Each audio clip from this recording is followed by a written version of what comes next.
ஒரு உண்மையான விஷயத்த கசப்பெல்லாம சொல்லட்டுமா? இந்த உலகத்துல அன்பை கொடுப்பவர்களை விட அனுபவத்தை கொடுப்பவர்களே அதிகம். ஏன் அப்படி நான் சொல்றேன்னா, ஒரு விஷயத்த நல்லபடியா கொண்டுட்டு போறதை விட அதை தப்பா கொண்டு போய் அடுத்தவரிடம் சேர்ப்பவர்கள் இங்க ரொம்ப அதிகம்.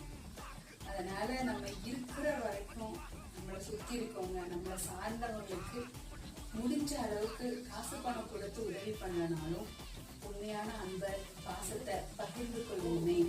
இதுக்கு காசு பணம் எதுவும் தேவையில்லை, உண்மையான மனசு மட்டும் இருந்தா போதும். நம்ம போகும்போது எதையும் கொண்டு போக முடியாது, எனக்கும் தெரியும், உங்களுக்கும் தெரியும். இருக்கிற வரைக்கும் உண்மையான பாசத்தை பகிர்ந்து செல்வோமே. இதுக்கு எந்த காசு பணமும் தேவையில்லை. புரிஞ்சவங்க